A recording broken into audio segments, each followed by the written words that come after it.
문학필집 78페이지 정극인의 삼춘곡 수업해보도록 하겠습니다. 저번 시간에 조선 전기의 시조들 배웠어요, 여러분. 자, 이제는요, 그 시조가 길어진 형태의 가사 작품을 배울 건데요. 정극인의 삼춘곡은 가사 작품의 효시예요. 효시가 뭐죠?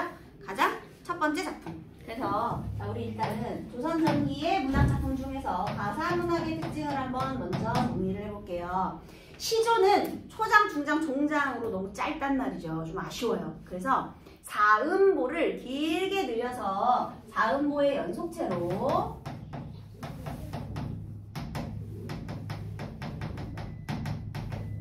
작품을 창작하면 가사가 되겠습니다. 그러니까 사음보가 단형으로 되면 시조, 사음보가 장형으로 되면 가사가 되고요. 그래서 이제 시조와의 연관성이 되게 많아요. 일단 가사의 마지막 행은요,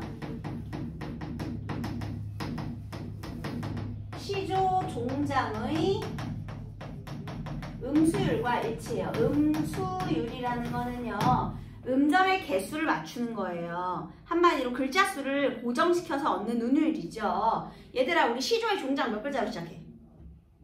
세 글자. 그러면 가사의 마지막 행도 마찬가지야. 어떻게 해야 되느냐? 요거 고정. 또는 뭐 5나 6 뭐 이런 거, 그 다음에 4, 3 뭐 얘네들을 한 글자씩 바꿔도 상관없는데 얘는 반드시 고정시켜야 되죠. 그래서 예를 들면 아모타 백년행락이 이만한들 어찌하리, 이런 식으로 이 시조의 종장하고 같이 첫 글자를 세 글자로 맞춰야 되는 형식이 존재합니다. 그러니까 시조가 길게 늘어졌다고 생각하시면 되겠어요. 자, 그 다음에 우리 시조는 초장, 중장, 종장의 3단 구성이죠. 가사는요, 서사, 본사, 결사의 3단 구성을 취하고 있어요. 물론 가끔 우리 헌안설원의 가사 같은 경우는 기승전결의 짜임새를 보이기도 하는데요. 대부분은 서사, 본사, 결사로 이루어져 있습니다. 가끔 기승전결도 있긴 하지만요. 자, 그리고요, 이 가사는요, 또 굉장히 독특하게도 복합 갈래적인 성격을 지녀요. 가사의 특징 중에 하나는 복합 갈래적.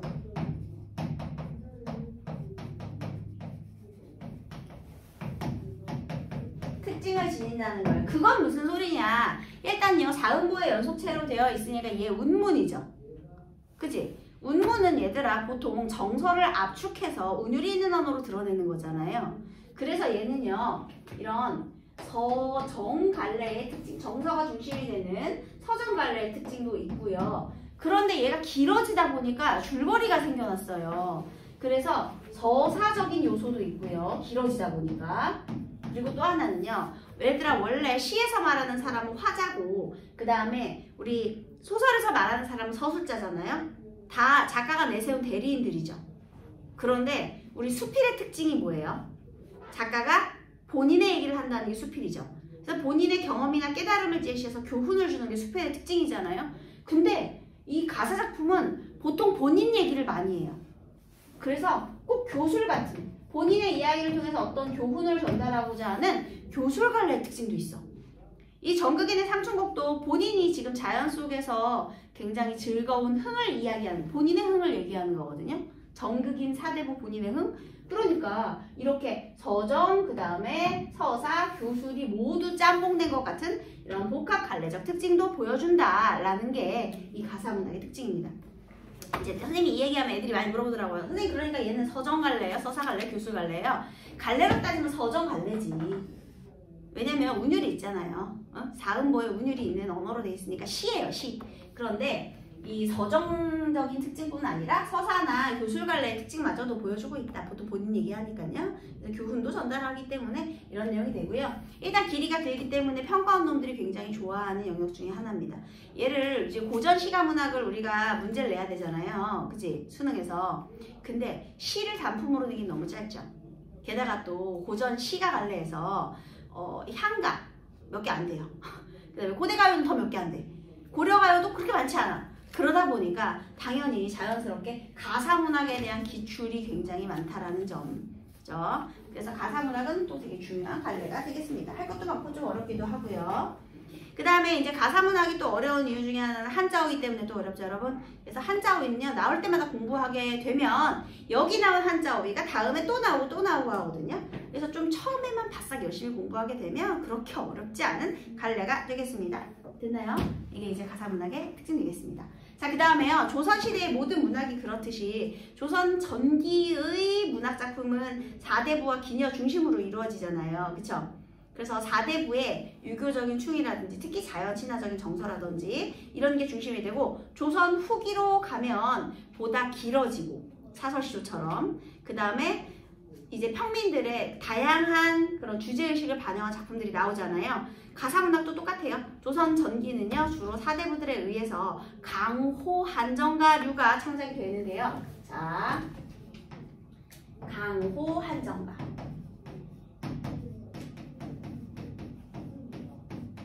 얘들아, 강호는 강과 호로 대표되는 뭐라고 했죠? 자연? 자연의 대유적인 표현이죠. 한정은 뭐야? 한가로운 정서. 한마디로 자연 친화적인 삶, 모랄체, 그 다음에 안분지족의 삶을 추구하는 모습이 바로 강호 한정가예요. 근데 선생님이 요거 가사문학의 효시작이라고 했잖아. 얘가 가장 첫 번째라고 했잖아요. 그러면 이제 가사문학의 가장 첫 번째 출발점은 강호 한정으로부터 출발을 하는 겁니다. 그럼 당연히 이 후대의 작품에 얘가 영향을 주겠죠. 그래서 이 강호 한정가의 계보가 있어요. 정극인의 상춘국,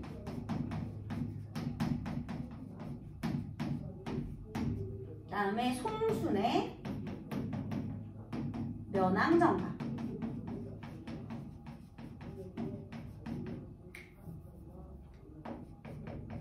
그 다음 정철의 성산별, 관동별곡 뭐 이런 거죠. 이런 식으로 강호 한정가의 계보가 이어지게 돼요. 선생님, 그 강호 한정가 말고 다른 건 뭐가 있는데요? 충신연주지사도 있잖아. 너네 삼위국, 송미국 이런 거 있지.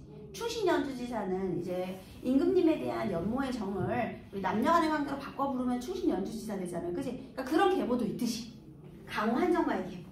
그런데 여기서 지금 이제 그 첫 번째 작품인 정극인의 상춘곡을 배우게 되는 것이고요. 얘가 얘한테 영향을 주고 다 이게 영향을 주고받게 된다라는 겁니다.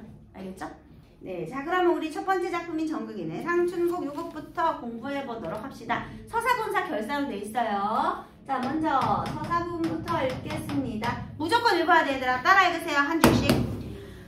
홍진의 무친분내 이내생에 어떠한고? 홍진의 무친분내 이내생에 다 읽어라. 옛사람 풍류를 미칠까 못 미칠까?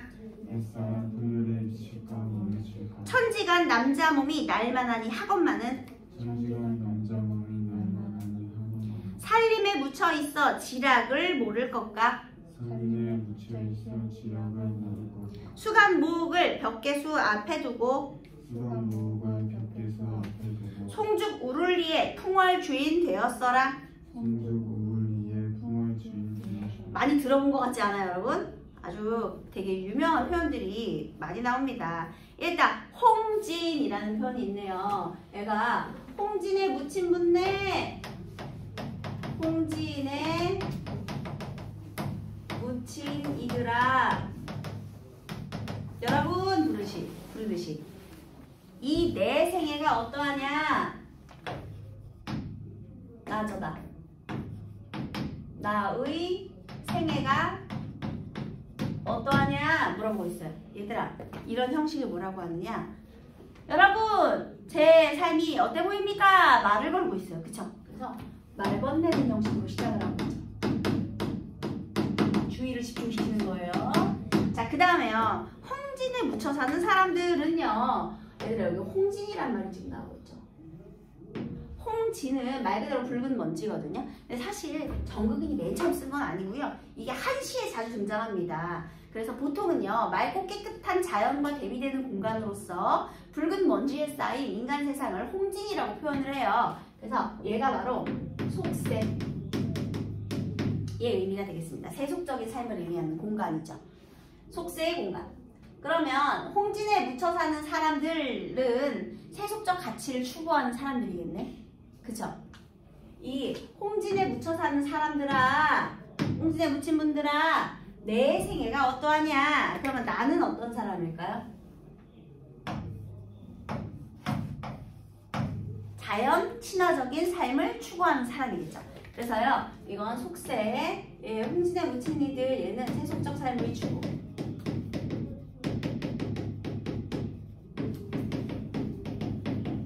얘가 되겠고요. 나는 자연 친화적인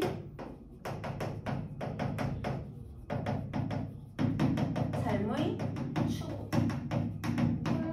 자, 이렇게 되는 거예요. 얘네가 서로 지금 어떻게 되는 거야? 대를 이루겠죠. 이렇게. 옛사람의 풍류에 미칠까 못 미칠까 얘기했어요. 얘들아, 옛사람의 풍류라는 건 뭐냐면요, 그 중국 고대 한시에 나왔던 그 자연 친화적인 삶을 산 사람들 있죠. 여러분 우리 두시연에 배웠죠. 그런 풍류 말하는 거야. 두시연에 이런 한시에 나왔던 그 옛사람들의 풍류. 그러면 여기서 이 나의 생애는 옛사람들의 풍류에 미친다는 거예요, 미치지 못한다는 거예요? 미친다는 거지. 이거 궁금해서 물어본 거 아니잖아. 이거 무슨 법이야? 서리법이죠. 옛사람들의 풍류와 같다라는 내용을 이렇게 궁금해서 물어본 게 아니라 강조를 하기 위해서 의문형으로 물어본 거예요. 그러면 옛사람들의 풍류도 뭐예요? 이 자연 친화적인 삶의 태도지. 같은 거지. 그죠? 자, 그 다음에요. 천지간의 남자 몸이 나만한 이들이 하다가 많다죠. 그러니까 천지간에 남자로 태어난 사람 많겠지. 몸이 이러한 사람 많건만은 살림에 묻혀있는 지극한 즐거움을 모른단 말인가, 이런 뜻이 돼요. 자, 아까 전에 홍진과 대비되는 공간이 바로 뭐가 되는 거예요? 나의 세계, 난 어디서 살고 있어요? 살림에서 묻혀 살고 있죠. 아, 이거네, 이거. 홍진하고 살림이 정확히 어떻게 되는 거예요? 대비를 이루는 거죠. 얘는 속세고 살림은 자연이 되니까요. 자연. 서로 대비를 이루는 거예요. 자, 지극한 즐거움이라고 본인 입으로 얘기했죠. 이 자연에서 묻혀서 사는 지극한 즐거움을 니네 왜 모르니? 이렇게 되는 거예요. 자, 그 다음 수간목을 벽계수 앞에 두고 송주구를 위해 풍월 주인 되었구나. 자, 지금 시적화자 어디에서 살고 있어요? 수간목에서 살고 있어요. 얘가 지금 여기서 수간목에서 살고 있습니다. 여기 공간 아니고 여기서 살고 있죠? 여기서 내가 살고 있는 이 살림 속에서 어디에 살고 있냐면 수간목에서 살고 있어요. 얘들아, 수간목은 몇 칸짜리 초가집이거든요. 그러면 수간목에서 살고 있다라는 것은 나의 삶이 어떻다? 소박한 거죠. 어떤 삶? 안 빛났도 안 분지족하는 소박한 삶의 태도도 또 알 수가 있습니다. 자, 여러분, 여기 이 작품에서는요, 공간의 이동에 따라서 내용이 전개될 거거든요. 그래서 지금 이 자연에서의 삶의 공간, 우리 수간목에서부터 출발하고 있다는 거 기억해 두시기 바라겠습니다. 자, 내가 여기서 그리면 되죠. 여기가 이제 수간목이에요. 여기서부터 출발을 하는 거예요.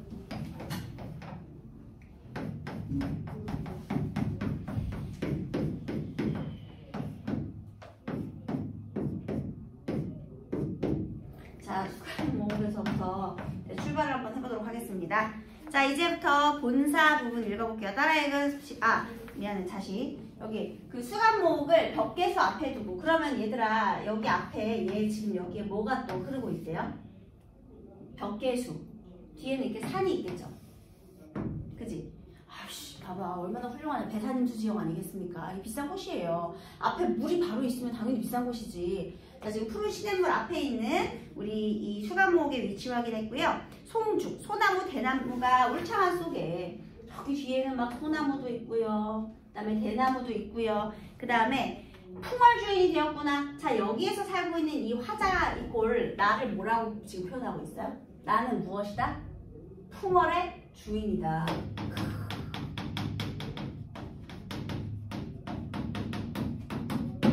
이게 화자죠, 화자. 자연이, 내가 바로 자연의 주인이다, 이렇게 표현하는 거죠. 엄청난 호기를 알 수가 있습니다. 호연지기를 확인할 수 있었네요.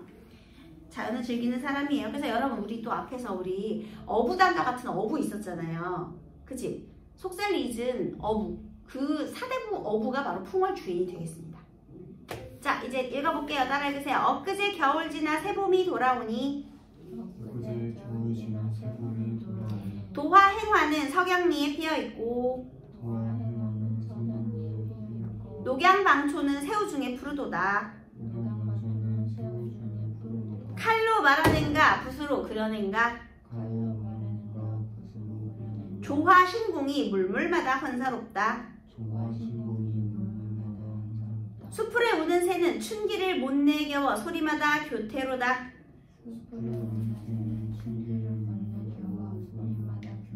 맞아요. 얘들아, 얘가 여기서 지금 봄이 온 거죠. 그래서 여기 봄을 맞아서 이렇게 나왔어요. 두루마기를 입고 이렇게 봄에 나왔습니다. 지금 여기 화자가 있죠. 얘가 지금 뭐라고요? 풍월주의인 화자예요.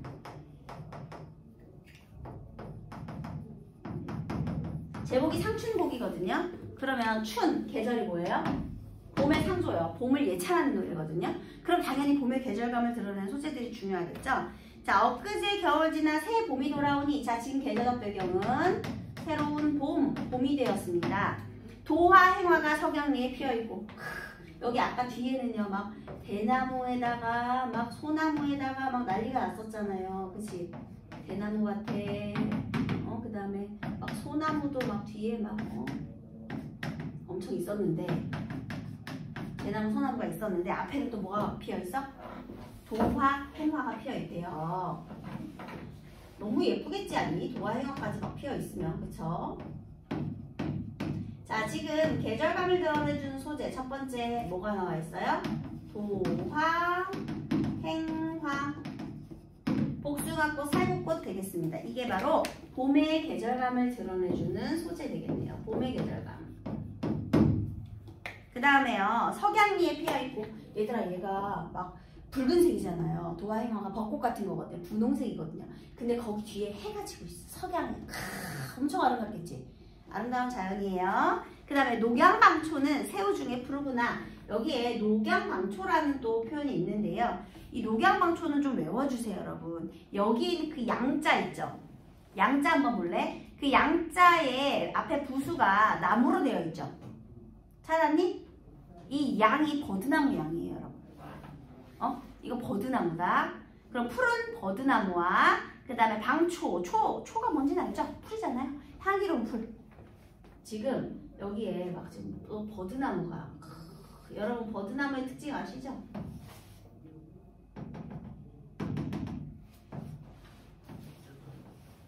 이렇게 지금 버드나무, 겸손함을 상징하는 우리 버드나무 또 막 이렇게 피어 있어요. 그리고 또 지금 뭐가 내려요? 향기로운 이런 풀도 있고요. 지금 뭐가 내리고 있다고요? 새우. 새우가 뭐야? 가랑비. 뒤에는 석양 배경으로 그 다음에 새우, 가랑비가 흘러내리고 있답니다.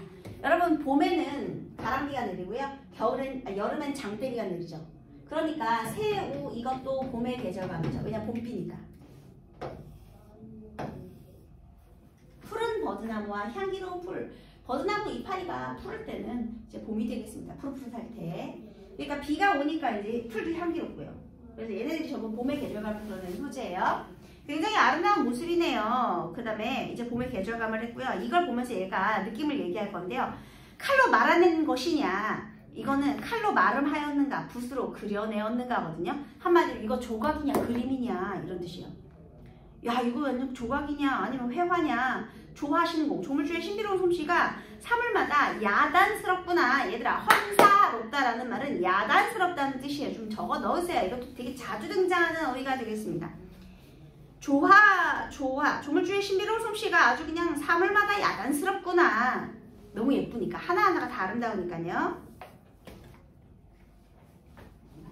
그래서 얘가 여기서 이거 뭔데 이 모습을 보고, 이거 조각이니 그림이니 조물주 대단해. 그리고 조물주의 솜씨를 예찬하고요. 또 수풀을, 여기서 수풀에 우는 새는 춘기를 못 내겨워 소리마다 교태로다 라고 했어요. 자, 여기서 이제 또 새가 지금 날아다니고 있고요. 이 새들이 어떻게 하고 있느냐, 새들이, 자, 봐, 새가 봄이니까 뭐 떼꼴 찌르르르 막 울었겠죠. 근데 봄 기운을 못 이기고 소리마다 교태를 부리는 것 같았대요. 한마디로 오 예뻐 예뻐 대단해 대단해 이렇게 들렸다는 거잖아요. 자, 이 새가 소리마다 교태를 부렸다. 사실은 누가 지금 봄 기운을 못 이기고 쉰다는 거예요? 화자죠. 그러면 이 새는 어떤 소재야? 화자의 감정이 이입된 소재죠. 이 새. 화자의 감정이.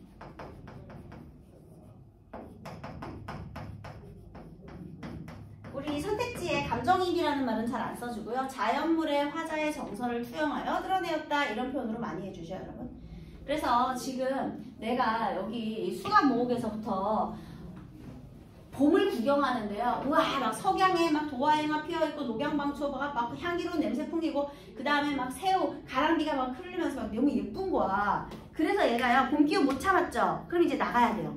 자 그럼 한번 보겠습니다. 너네도 막 벚꽃비 흩날리고 그럼 밖으로 나가고 싶잖아. 괜히 중량천 한번 걸어보고 싶잖아요. 똑같은 기분입니다. 자 따라 읽겠습니다. 무라 일체언이 흥이야 다를 소냐. 12에 걸어보고 정자에 앉아보니 소요 음영하야 산일이 적적한데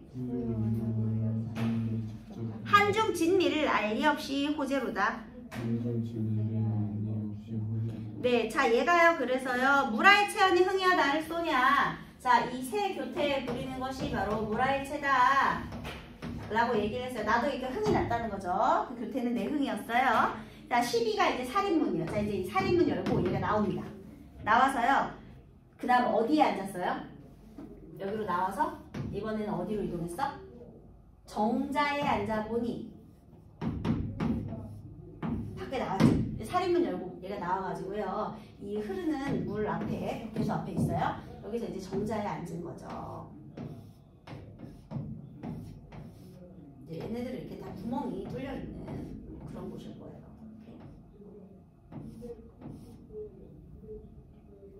이렇게 있었겠죠. 그래서 이렇게 해가지고 이렇게 네, 여기에 이제 이렇게 대충 이렇게 앉아있다고 해봅시다. 이 정도에 정자에 이렇게 앉은 거예요. 그렇죠? 정자에 앉아가지고 이제 구경을 하는 거죠. 자, 얘 이동했어 얘들아. 수감모험에서 어디로? 정자, 공간에 이동입니다, 여러분. 이거 공간에 이동했다는 시상전개 방식 중요하거든요. 그래서요, 12에 걸어보고 정자에 앉아보니 소요 음영하야 산일이 적적한데 한중진미를 알려 피혼자로구나. 소요 음영하는 건 뭐냐면요. 여러분도 기분 좋으면 콧노래 흥얼거리죠? 마찬가지 얘네들도요 노래를 흥얼흥얼해요. 근데 다만 얘네들은 시조를 흥얼거립니다. 옛날에 시조가 노래거든요. 그래서 지금 여기에서요 지금 막 시조를 흥얼흥얼하면서 흥얼흥얼하는 장면이에요. 소요 음영하고 있고요. 그 다음에 여기서 무엇을 느끼고 있느냐? 지금 여기서 한중진미를 느끼고 있어요. 한가로움 속에 진미, 한가로움 속에 참 아름다움. 이거 주제의식이에요. 한가로움 가운데 진미, 참 아름다움. 이거 주제의식이거든요. 한마디로 자연을 즐기는 흥이죠. 근데 얘들아 여기 보세요. 그 바로 앞에 이런 말이 있어요. 소요 음영하며 산의 하루가 적적한데 라는 표현 있죠. 얘 여기서 고독함을 느꼈다. 맞아요? 틀려요? 얘가 고독함을 느꼈으면 여기서 진미라는 말 썼겠니? 그러니까 애들이 그러죠. 선생님 여기 분명히 적적하다고 그랬는데 왜 도대체 외로움과 고독함이 아닌 거예요? 이상해요. 이렇게 문학은 너무 주관적인 것 같아요. 라고 말하는 친구들이 있을 수 있어요. 그것은 이제 본문의 내용을 제대로 파악하지 못한 거예요. 본문 속에서 분명히 한가로움 속에서의 참 아름다움이라는 표현을 썼기 때문에 이 적적하다는 거는 심심한 게 아니라요. 여유 있고 고요한 거야. 너네 이제 깊은 산 속에 들어가면 고즈넉한 분위기가 있잖아요. 그래서 이건 여유 있다라고 해석하시는 게 옳은 겁니다, 여러분. 적적하다라는 건 이제 고요하고 여유로운 그런 분위기예요. 알겠죠? 그래서 고즈넉한 그런 분위기가 있는 거죠. 그래서 지금 얘가 여기서 자연을 느끼고 있어요. 근데 여기에 이제 알 사람이 없이 혼자만 아는 게, 왜 우리 좋은 게 있으면 같이 나누고 싶잖아요. 그래서 혼자만 아는 게 너무 안타까운 거죠.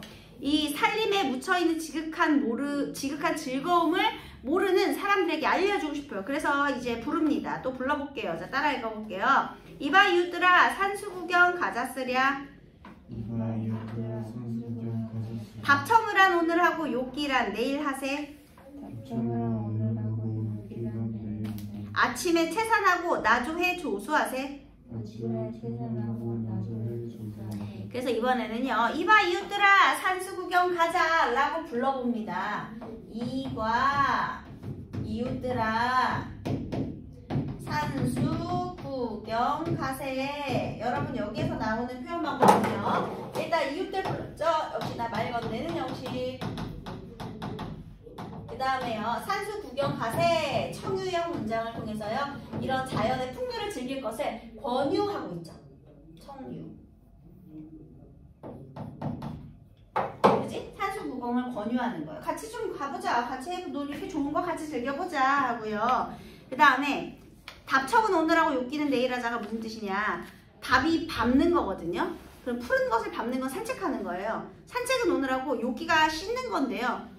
오늘 걷고 내일 씻어? 이 뭐 더러운 소리야. 이런 뜻이 아니라요. 오늘은 산놀이를 하고 내일은 물놀이를 하자. 이런 뜻입니다, 여러분. 그래서 산을 산책하는 거 오늘 하고 욕기라는 건 이제 물놀이는 내일 하자. 이렇게. 왜냐면 바쁜 게 없어. 여유로운 거야. 그 다음 아침에는 채산, 산나물 채워 먹고요. 저녁 때는 조수. 선생님이 혹시 이거 조자 뭔지 기억하라고 하지 않았나요? 이거 낚시조예요. 낚시조. 조도 한번 한자 살짝 봐두세요. 예, 낚싯대. 그 새로 만든 낚싯대. 그래서 그 조수 이거는 이제 낚시예요, 여러분. 그리고 나조라는 말도 되게 자주 나와요, 여러분. 나조도 적어보세요. 저녁입니다, 저녁. 나조라는 말은 저녁이라는 뜻이 되겠습니다. 그래서요, 아침에는 나물 캐서 먹고 저녁 때는 낚시를 하세 라는 거예요. 아침에 나물 캐고 저녁 때 낚시.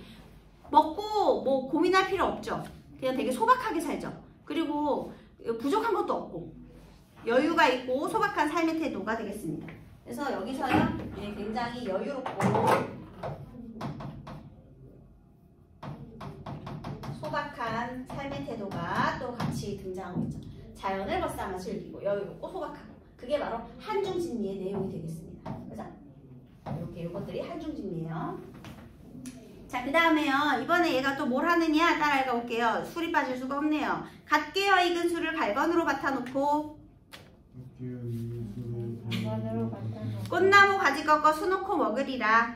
꽃나무 가지 꺾어 수놓고 먹으리라. 화풍이 건득 불어 녹수를 건너오니. 화풍이 건득 불어 녹수를 건너오니. 청향은 잔해지고 낙홍은 오세진다. 청향은 잔해지고 낙홍은 오세진다. 준중이 비었거든 날다려 아뢰어라. 준중이 비었거든 날다려 아뢰어라. 소동 아이더러 주가에 술을 물어. 소동 아이더러 주가에 술을 물어. 어른은 막대 짚고 아이는 술을 메고. 어른은 막대 짚고 아이는 술을 메고. 미음 완도하야 시냇가에 혼자 앉아. 명사 조한물에 잔시어 부어들고. 청류를 굽어보니 떠오르니 도화로다. 무릉이 가깝도다 저 매이 긴 거이고. 예, 잘 보세요. 갓 괴어서 익은 술을 갈건으로 바쳤어요. 얘들아, 갈건이 뭐냐 하면은요, 이렇게 머리에다가 쓰는 두건이거든요.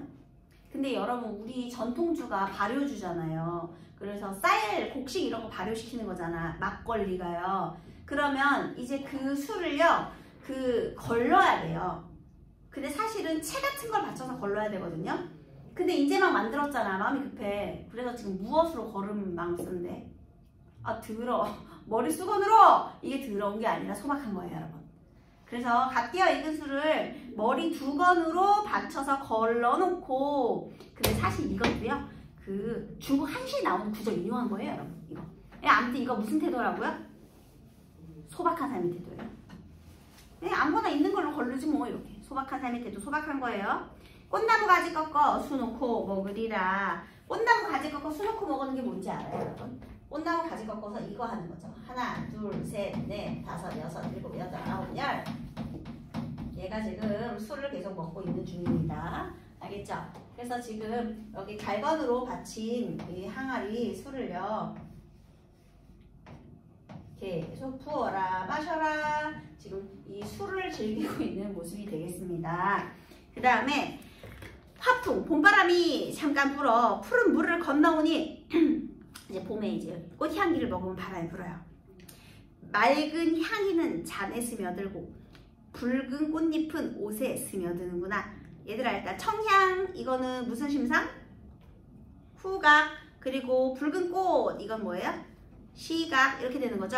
그러면 여기에 후각 플러스 시각이 있네요, 여러분. 얘는 감각의 전이는 아니에요. 그래서 여기는요, 지금 후각,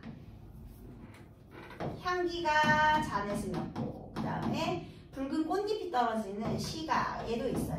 얘는 감각의 전이가 있는 그런 공감각적 심상은 아니고요. 그냥 복합심상이라고 불러줍니다. 그런데요, 중요한 거는 내가 마시는 술잔을, 그리고 내 옷에 이 향기와 꽃 시각이 스며들었죠. 그래서 지금 여기에서 드러내고자 하는 것이 바로 물알치요. 이 부분 아주 중요한데 자주 나오죠. 이 자연과 내가 하나가 되고, 이 자연의 향은 지금 내 술잔에 스며 있고, 자연의 색은 내 옷에 지금 스며 있어요. 그래서 막 지금 봄바람 휘날리며 이렇게 되는 거죠, 여러분. 흔들리는 젖꽃잎이 이렇게 되는 거죠. 얘네 흥이 났어. 더 이상 못 참아. 여기서도 또 못 참아. 흥이 났어. 그래서 이제 어떻게 하느냐. 이번에는요. 술이 떨어졌네. 준중은 술 항아리예요. 술 항아리가 비었거든 나에게 말해라. 이제 술 리필하러 갑니다. 소동 아이더러 주가에 술을 물어. 그래서 소동은 몸종 아이예요. 주가는 술집이죠. 그래서 술을 다시 받아와서요. 어른은 막대기 잡고 아이는 술을 메고. 얘 좀 나이 많다. 얘들아, 그치? 막대기 짚고 올라가는 거예요. 알겠죠? 그 다음에 미음 완부하야. 미음 완부가 아까 소요 우명하고 똑같아요. 또 시를 중얼중얼거리면서요. 시냇가에 혼자 앉아. 자, 지금 얘가 이제 술 리필했죠. 자리가 조금 이동했어요. 자, 이번에는 어디로? 시냇가로 또 조금 이동했습니다. 그래서 이번에 이 시냇가 근처에 또 앉아 있는 거예요. 시냇가에 또 앉아가지고요. 공간 이동했어요. 여기 시냇가에 앉아가지고요. 여기서 여기 시냇가에 앉아서요. 이제 술 다시 리필했고, 그 다음에 명사 조한물에 잔시어 부어들고. 너네 그거 아니? 여름에 계곡 같은 데 가면은요, 사람들이 꼭 계곡물에 발 담그죠. 얘도 지금 봐봐. 수간목에서 나왔다? 그리고 이제 정자에 앉아 있었잖아요. 근데 지금 흥이 계속 오르고, 술을 이만큼 처먹었으니까 취할 수밖에 없지. 게다가 또 여기서 2차까지 하잖아. 지금 술 항아리 리필했죠. 그러니까 여기서 지금 뭐 하는 거니? 여기에 앉아가지고 이렇게 시냇가에 앉아서 발 담근 거지. 흥이 나니까. 뭔지 알죠? 근데 이번에는 여기다가 잔 씻어서 부어 들고 이렇게. 그 다음에 청류를 굽어보니 떠오르니 동화로구나. 그래서 이제 여기서는 아까 이제 정자에서 꽃잎을 봤는데요. 여기에 이제 여기 도화, 수학꽃이 이렇게 또 이렇게 건너오는 거야. 여기서. 으아, 여기가 바로 무릉도원이구만. 그래서 무릉이 가깝도다. 저 산이 거기인 것인가. 그래서 본인이 있는 바로 이곳을 무릉도원에다가 빗대고 있는 거예요. 저 산은 바로 무릉도원이 되겠습니다. 이 산. 그래서 굉장한 만족감이죠. 그죠? 자, 이제 거의 끝이에요. 얘들아, 그냥 선생님 빨리 해볼게. 송간, 세로에, 송간, 소나무 사이, 세로, 가느다란 길로 두견화를 붙이들고. 얘들아, 두견화는 머리가 빨간 꽃이거든요. 우리 봄에 피는 빨간 꽃 뭘 것 같아? 얘가 이제 걸어가는데요. 이번에는 손에 뭘 들고 가? 맞춰봐. 머리가 빨간 꽃. 얘가 지금 무엇을 꺾어 들었느냐? 진달래꽃을. 두견화는 진달래꽃이에요.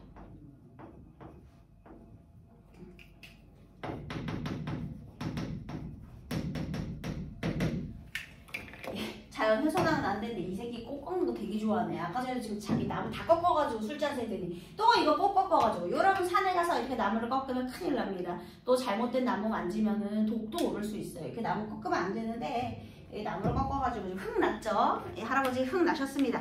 그래가지고 이거 꺾어서 들고요. 봉두에 급히 올라 구름 속에 앉아보니 이제 해서 자 얘가 어디까지 갔어요? 봉두 산 봉우리까지 올라가는 거예요. 계속해서 공간이 이동했죠. 그래서 보세요. 공간의 이동. 첫 번째 순간목, 두 번째 정자, 세 번째 시냇가, 네 번째 봉두. 여기에 이제 구름 속, 밑에 구름이 이렇게. 여기에 이제 앉은 거예요. 구름이 이렇게 있죠. 그래서 봉두에 앉아보니 천천말락이 곳곳이 벌려져 있네. 그래서 이렇게 수많은 모습을 원경으로 보고 있는 거죠, 여러분. 얘들아, 그러면 공간은요, 근경에서 원경으로 이동할게, 원경에서 근경으로 이동할게. 근경에서 원경으로 이동하고 있죠, 여러분. 그죠? 네, 공간이 확장되었다 해도 괜찮습니다. 연하 1휘는 얘들아 연하 1휘 연하 많이 나오죠. 안개와 노을 1휘 빛나는 햇빛 되겠습니다.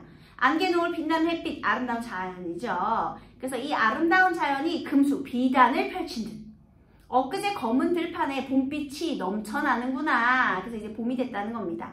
자 얘가 이제 결론을 말해요. 여기서 뭐라고 하느냐. 공명도 날거리고 부귀도 날거리니. 그럼 얘들아 공명과 부귀는 누가 좋아하는 가치예요? 이 홍진에 묻힌 분들이 추구하는 가치가 되겠죠? 세속적 가치. 그쵸? 근데 여러분 여기서 이거 표현 방법 볼게요. 내가 부귀 공명을 싫어하는 거지 걔네가 날 싫어하는 거 아니거든요. 우리 이런 표현 방법을 뭐라고 하느냐. 얘는 주객전도된 표현 방법인 거예요. 내가 얘를 싫어하는데 얘네도 날 싫어하는 거예요. 그 다음에 공명도 날거리고 부귀도 날거리니 청풍명월 외에 어떤 것이 있겠는가. 그러면 나는 뭘 좋아해요? 청풍명월 아름다운 자연을 벗삼아 즐기겠다라는 것이죠. 그래서 지금 이런 것들이 또 이렇게 대리를 이루고 있는 거예요. 단표누항의 허튼 생각을 아니하니 얘들아 단표누항이라는 거는요. 우리 단표누항이 표주박 그 다음에 뭐 표주박에 담긴 그 물, 그 다음에 그 단표는 그 표주박에 담긴 밥과 한 물이거든요. 밥과 물. 그러니까 되게 소박한 거지 얘들아. 대나무밥 같은 걸 말하는 거예요. 그래서 단표 누항. 누항은 초가집, 아주 누추한 집인데요. 누더기 집인데요. 그 누더기 집에서 그렇게 먹는 소박한 음식이니까요. 단표 누항. 자연 친화와 안빈낙도를 얘기하고 있는 중입니다. 그죠? 여기에 허튼 생각을 아니하니 자 무엇이 허튼 생각이에요? 이거죠. 이거. 얘가 지금 뭐예요? 얘가 허튼 생각이 되는 거죠. 딴 생각이 되는 거예요. 허튼 생각. 허튼 생각을 아니하니 아 100년 행락이 이만한 들었지아리. 100년 행락. 100년을 사는 그러니까 100년이 한평생이겠죠. 행복한 즐거움이에요. 100년을 살아가는 즐거움. 100년을 살아가는 즐거움이 이만한들 어찌하겠는가. 맨 마지막에는 여기에서 본인이 이제 원래 구름 속에 앉아가지고 생각을 해보니까요. 여기 앉아가지고 화자가 생각을 해보니까 와 100년의 즐거움이 얼마나 이만하면 어떠하냐 라고 굉장한 만족감을 설의법을 통해서 본인 삶에 대한 만족감을 강조하면서 이렇게 끝을 내고 있는 겁니다. 오케이? 됐죠? 상추목이 절대 안 까먹겠지? 여기서 공간의 이동에 따라 시상이 전개되고 있다를 꼭 기억해 두시기 바라겠습니다. 1번 작품에 대한 설명으로 적절하지 않은 것은 몇 번입니까? 네, 역행적 구성 틀렸죠. 그냥 시간의 흐름에 따라서 그죠? 그 다음 주된 시장 전개 방식은? 4번 네, 좁은 공간에서 넓은 공간으로 시선의 이동. 공간의 이동. 자, 그 다음 3번 화자와 자연의 관계는 당연히 2번이겠죠. 화자에게 자연이 기쁨을 주고 있습니다. 한 폭의 그림을 그리고자 한다. 틀린 것은? 정답은? 3번 틀렸죠. 시를 지어서 주고받는 장면 없죠. 왜냐면 혼자 즐기고 있잖아요. 그죠? 알 사람 없이 혼자서 즐기고 있는 중입니다. 여기까지 할게요.